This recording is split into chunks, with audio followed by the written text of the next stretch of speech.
Welcome back to the Online Wedding Planner. My name is Evelyn of Events by Evelyn, and this week we are on week 3 of our How to Start Planning Your Wedding Without Stressing Out series. And this week we'll be talking about venue, your wedding date, and the top 5 to 7 vendors that you need to book ASAP. So the main thing, I know a lot of people out there have, a lot of brides out there have a preconception or an idea of what they want their wedding date to be. Well, I challenge you to just be a little bit open about wedding dates, maybe even wedding days. A lot of people are like, nope, getting married on a Saturday. And although that might be awesome, and yes, you might actually get married on a Saturday, it's good to just be open and available to possibly be doing a Friday or a Sunday wedding. It all honestly depends on the venue that you want to book. So remember a couple weeks ago we talked about your vision and talked about, what you want your dream wedding to be. And now that we've gone a couple weeks into this, you probably started looking at blogs, started looking at wedding magazines, and you started to get ideas, tangible ideas about putting that vision into reality. So first things first, thinking on that vision, let's think about what venue you are wanting to get married in. If you have a very DIY, lemonade stand and that kind of style of a wedding, let's look at maybe barns, different barns that are around in your area, or different venues that might be very eclectic, very wooden, very rustic. So start looking at vineyards, different things like that, wineries that might be a little bit on the older side to really bring out that vision in your surroundings. So it's not only just the details that you provide for your wedding, like your centerpieces, favors, and things like that, but it's important to have your venue tie in your wedding vision into one cohesive thing. So now once you have a venue selected that you're looking at, that'll pretty much determine your wedding date. So you can have an idea of what season you want to get married in, but definitely be open to different kinds of months, different days, and your venue will actually be able to really direct you in what available dates they have left and how to select a date. So obviously you can choose a season according to your vision and according to what you want your wedding to look like. So if you obviously have lots of spring colors and bright and airy and flowers, then maybe springtime would be a good idea. If you have different things like very, maybe navy blue with pops of yellow and very crisp and clean and sophisticated look, maybe summer is the best thing for you. Or if you're looking for that, rustic, DIY, spring might be a really good option, but if you're looking into deeper tones like, oranges or reds or browns, tans, creams even, maybe autumn is the best season for you. And then of course, if you're wanting to get maybe some reds, some fun deep reds in there, or even greens, start looking into maybe a winter wedding. It's always, what person doesn't love a wedding in the snow? It's just picture perfect. So start thinking about things like that, and your venue will be able to help you to really lock in a wedding date. After you've gotten your venue selected, after you have your wedding date, it's time to start looking for vendors. And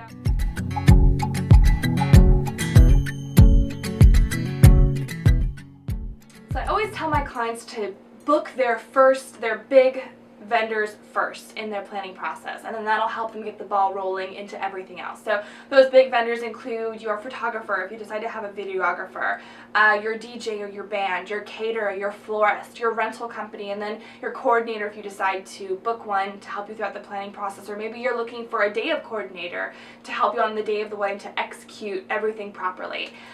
So booking those vendors first is very important before you start getting into, dress or invitations or just kind of going into the smaller vendors, if you will. So hiring your photographer, it's important to look for the style that you're looking for. It's also important to look for someone who's timeless. A lot of photographers out there are, giving wedding packages for very inexpensive, but their style is very dated in the sense of 10 years from now, we're all going to look back and be like, oh my gosh, do you remember when photography was this style? Now, if that's what you're looking for, awesome. Book a photographer that has that style. But if you're looking for something a little bit more classic, a little bit more timeless, start looking for a photographer who's work throughout the years has proven to be that kind of quality and that kind of service. It's really important to find someone that you, looking back on those photos, 10, 15, 20 years from now, showing to your grandchildren, you're not going to be like, oh, that's how we did photography then, but it's not really cool anymore. Get someone who you're going to be proud of. That throughout the years, you're going to be like, I love my wedding photography. 10 years from now, I still love it. Same with videographer, same thing. Find someone whose style is what you're looking for. If you're looking for more cinematography where it looks like a video or like a movie, where it kind of just plays throughout the entire scenes and the characters and people kind of coming in, or maybe you want someone who really pays attention to detail and actually films things like, you putting on your makeup or putting on your shoes and the details of the tables and just kind of capturing all of that. So different videographers have different styles, so it's important to look at them and just kind of really get a sense of what you want and kind of go in that direction. And then florist, same thing. It's tricky with florists because there's a lot of florists out there who, aren't that inexpensive, and there are some who are very inexpensive. But the question is, do they really capture your vision? And do they really capture what you're looking for in a florist and in, a wedding decorator per se? I've known a lot of florists who are very inexpensive, but then when it comes to actually executing the day of the wedding, all they did was literally what we asked them to do and nothing more. You want a florist who can actually take your vision and run with it and give you more ideas and add here and do this and do that. So it's not just, okay, I want yellow flowers with green accent. It's like, we're going to throw in some blue in there and some votive candles, and we're going to add candlelight, and we're going to do this to the napkin. And so just kind of more of a designer and a decorator rather than just someone who's providing the flowers on the day of the wedding. Obviously, if you have a coordinator with you, I personally help my clients design an actual event, so it's all cohesive. Everything from their venue to their florist to their photographer to their venue, everything is running together, everything's running smoothly, so it's one cohesive event rather than a bunch of different vendors just providing one thing and then you have to personally bring it all together. So it's important to find someone like that. DJ, band, super important. What you need to find is not only someone who isn't going to butcher your names or who isn't going to say awkward things over the microphone or kind of leave you stranded on the dance floor, have any dead air during the reception, which is probably my biggest pet peeve. But it's important to find someone that you have to really understand your crowd. Are you the crowd that is going to be more into, the slow, romantic songs, or are you going to be loud and crazy and drinking and having fun?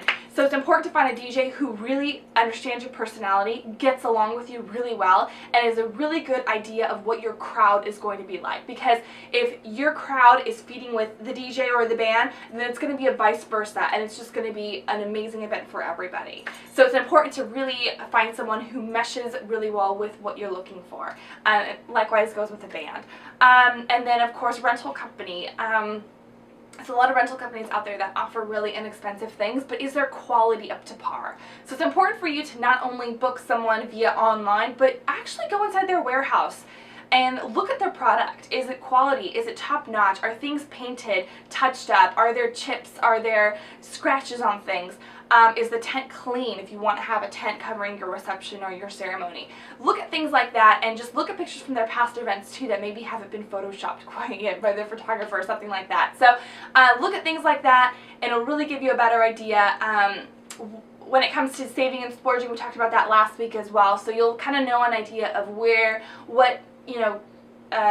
vendors to really use your money wisely on and what ones you can actually kind of, okay, let's take this back a couple, grand and spend it on this because our entire wedding budget is this much. So I hope that helps you a little bit, an idea of, starting with your venue, then going to your date, and then getting your 6 or 7 big vendors that you decide to book, and kind of once you have all of that planned out, your photographer will help you schedule your engagement session. Your videographer will start giving you ideas and talking about things on your wedding day. Your florist will start designing with you and getting everything sorted with that. Your catering company, very important for food. I didn't forget about catering company. Your catering company will help you with food and kind of selecting the right menu for you and your guests. And with food, it's important because it's actually an experience for your guests.